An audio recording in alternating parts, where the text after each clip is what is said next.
I should go to Garry Kasparov. He is waiting for 14 years. He was the world's top chess master, my old job. Now he's a Russian political activist whose new book is called How Life Imitates Chess, Making the Right Moves from the Board to the Boardroom. Garry Kasparov. Garry, how are you? Hi, Bill. I'm fine. Well, we could have used the KGB here a few minutes ago. Yeah. But my hat is off to you, sir. I think Putin is delighted if he's listening to your program, because that's another proof why live television should be banned. As it is in Russia now. Okay, touche. Checkmate. But look, in our country, we complain a lot about the political process and our presidential elections, but you are running in a presidential election, I think you are already the opposition candidate, where your life may literally be on the line. Is that an exaggeration? Do you fear for your life? Do you take precautions? I hope it's an exaggeration, but judging from our experience in Russia, anything can happen to me and to thousands of other activists in our country that are fighting the regime, because this regime has no allergy for blood. But you know, they say in our country to run for president takes some courage. When I look at the field of the candidates in this country, it seems that it takes even more courage not to run in the United States. But I understand that your family is sequestered in New Jersey. My daughter was born last year in New York because we didn't want to take any chance in Russia, but we are not residing here, so we're moving back and forth. I spend most of the time in Russia. My wife, my daughter, my mother-in-law now here in America, but we'll move in a week back to Russia. Do you think your fame protects you? Do you think you're such an icon in Russia because of your past chess history that Putin would not kill you? No, I don't think my name offers me an ultimate protection. But unlike many of other activists in Russia, I can rely on my name and on my fame. But still, I take some measures to minimize the risk. I have bodyguards in Russia. I do not fly Aeroflot. I do not consume any food or liquid in the places that I'm not fully aware of. But again, it's just minimizing the risk. I know that it may not offer me any ultimate protection if the worst comes to the worst. But when you look at what's going on in Russia, Putin has a very high approval rating. I mean, there is something in the... How do you know? I mean, are you seriously... Are you relying on the polling results in the police state? I think that with the same tight control of media and the pervasive security force, I believe Bush and Cheney could enjoy the same approval rating here.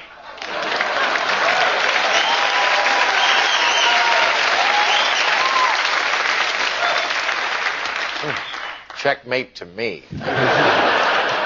I'm not giving them any idea. But come on, there is something in the Russian soul that loves a strong man. Wait.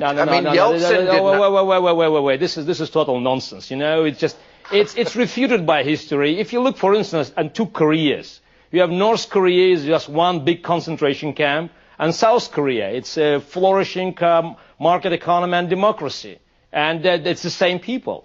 You can look at Taiwan and China, and I could give many other examples. For instance, East Germany and West Germany 25 years ago. I don't think there's anything in the national soul that makes some people are not ready for democracy and some are fitting for this quality. And when I look at this administration that is trying to build democracy in Iraq at the expense of democracy in Russia, I got confused. And when I saw this week Putin, the picture of Putin with Ahmadinejad of Iran, wow. I thought, you know, here once again, President Bush has succeeded in uniting our enemies and dividing our friends. You got to admit, at least your guy isn't stupid. Yeah, I don't think it makes me feel comfortable just to accepting the fact that he outplayed your guy. But it went wrong for Bush from the very beginning. Because at their first summit, Bush tried to play a psychiatrist and looked at Putin's eyes, searching for his soul. Right. Instead of looking at his record. Yeah, and now Putin basically spitting in his face by making this open friendship with Ahmadinejad. But it was obvious from the very beginning, because Putin has only one item in his geopolitical agenda. He needs high oil prices. And tension in the Middle East helps him to keep the oil prices all-time high. So that's why he sells nuclear technology to Iran. He sells missiles to Hezbollah and Hamas via Syria, because it helps Putin to stay in power. If the oil price goes down, Putin regime goes down. And I'm surprised that White House didn't recognize it on time. Jesus. I'm not. Now, let me ask one last question. I found out this week, I didn't realize this, that the torture, and of course they say it's not torture that we do, but it is, of course, torture, that our people are doing is based on Soviet models. And I know you grew up under the former regime that probably looked to America as a beacon of hope and freedom. When you see America wiretapping and torturing and basically doing the things the Soviets used to do, what goes through your mind?